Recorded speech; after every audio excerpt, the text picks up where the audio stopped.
నేతి బీరలో నెయ్యి ఉంటుందా? ఉండనే ఉండదు. పేరులో మాత్రమే నెయ్యి ఉంటుంది.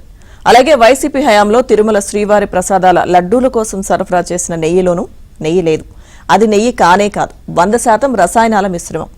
ఈ విషయం తేల్చింది ఎవరో కాదు, సుప్రీంకోర్టు ఆదేశాల మేరకు సిబిఐ రాష్ట్ర పోలీసులతో ఏర్పడిన ప్రత్యేక దర్యాప్తు బృందం.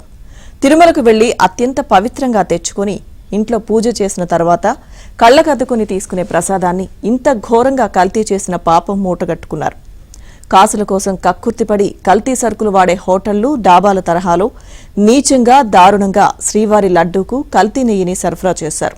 నాటి టీటీడీ పెద్దలు నెయ్యి సరఫరా టెండరు నిబంధనలు సడలించి కల్తీకి తలుపులు బార్లా తెరిచారు. ఈ విషయం ఆంధ్రజ్యోతి ఎప్పుడో చెప్పింది. ఇప్పుడు సిట్ కూడా నిర్ధారించింది.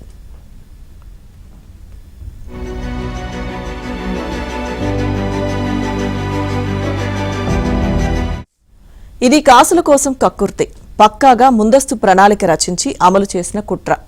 1-2 కాదు, ఏకంగా 60 లక్షల కిలోల కల్తీ నెయ్యిని టీటీడీకి అంటగట్టారు. శ్రీవారి లడ్డూ ప్రసాదాన్ని అపవిత్రం చేశారు. సుప్రీంకోర్టు నియమించిన సిట్ స్వయంగా ఈ విషయం తేల్చింది. మంచిది మాకు అక్కర్లేదు, రంగు వాసన ఉంటే చాలు, కల్తీ నెయ్యే కావాలనేలా జగన్ సర్కార్ హయాంలో వ్యవహరించారు. 2020లోనే దీనికి స్కెచ్ వేశారని సిట్ తేల్చింది. అంతకు ముందు దాకా ఉన్న కఠినమైన నిబంధనలను వ్యూహాత్మకంగా సడలించేశారు. అప్పుడు టీటీడీ చైర్మన్ గా ఉన్నది వైవి సుబ్బారెడ్డి. టీటీడీ కార్యనిర్వహణాధికారిగా పనిచేసింది ఇప్పుడు అదే పదవిలో ఉన్న అనిల్ కుమార్ సింఘాల్. నిబంధనల సడలింపు ఫలితంగా నాణ్యతా ప్రమాణాలకు రక్షణ కవచంలా ఉన్న అర్హతలు చెరిగిపోయాయి. దిక్కుమాలిన, ఊరు పేరు లేని, ఒక ఆవు లేని, చుక్క పాలు సేకరించని ఉత్తుత్తి కంపెనీలు నెయ్యి సరఫరా కాంట్రాక్ట్ను దక్కించుకున్నాయి. తిరుమలకు యథేచ్ఛగా కల్తీ నెయ్యిని సరఫరా చేశాయి. ఈ విషయాన్ని ఆంధ్రజ్యోతి గతంలోనే వెలుగులోకి తెచ్చింది. 1.5 ఏళ్ల తర్వాత ఇప్పుడు సిబిఐ నేతృత్వంలోని సిట్ కూడా అదే విషయం చెప్పింది.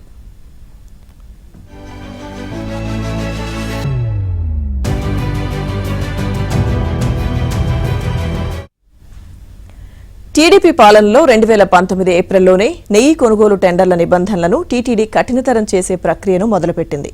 ఇందుకోసం కమిటీని ఏర్పాటు చేసిందని సిట్ తెలిపింది. నెయ్యి కొనుగోలుకు జాతీయ స్థాయి కేటగిరీ టెండర్లు పిలవాలి. టెండర్లలో పాల్గొనే కంపెనీల వార్షిక ఆదాయం 250 కోట్లుండాలి. రోజువారీగా కనీసం 4 లక్షల లీటర్ల పాలు కొనుగోలు చేస్తుండాలి. ఈ మేరకు భారత ఆహార ప్రమాణాల అథారిటీ నుంచి ధృవీకరణ పొంది ఉండాలని కమిటీ సిఫార్సు చేసింది.